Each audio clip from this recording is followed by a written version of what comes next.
The Beach Trick. Pinerform ito ni Chris Angel sa beach na kung saan walang anuman sa paligid maliban sa nanunood. Nakiusap pa siya sa dalawang babae na tulungan siya sa paghawak sa blanket. Ngayon, ang ginawa niya ay talagang mind-blowing. Sa tulong ng dalawang babae, hinatak muna ang blanket. Ginalaw-galaw. Maya-maya nung binaba niya ang tela, ay mayroon na itong tao sa loob. Pero hindi pa to tapos dahil kinuha pa niya ang isang blanket. Hinatak ulito at mayroon na namang tao sa loob at si Chris ay mabilis na tumakbo papalayo. Ngayon, ang lahat ay nagulat dahil siya ay lumabas sa loob ng pangalawang tela. So paano niya to nagawa? Well, ito ang sikreto.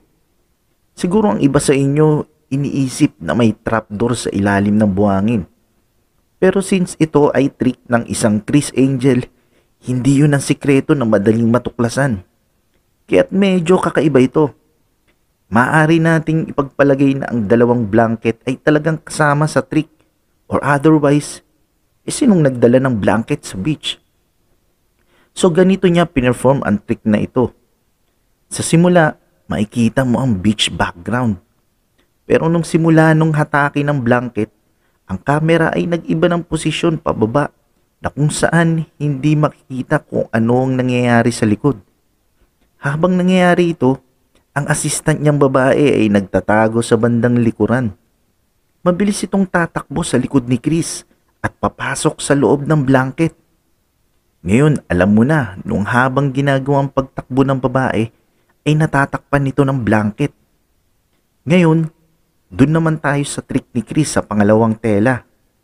Paanong lumitaw siya sa loob nito? Well, sobrang obvious na yung lalaking tumakbo papalayo ay hindi si Chris Angel.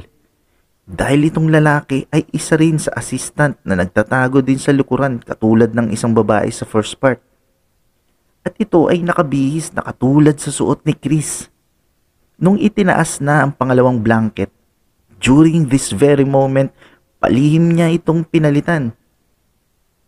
Kaya't si Chris ay napunta sa loob ng blanket. Ang pagpapalit nila ay hindi kita sa audience. Matapos ang pagpapalit, makikita mo ang lalaking nakadilaw na nakayuko at never pinakita ang muka dahil iniiwasan nito na mahagip siya ng kamera at mabilis na tumakbo papalayo. Finally, ang assistant na babae at si Chris ay lumabas sa loob ng dalawang blanket na nagpamangha sa lahat.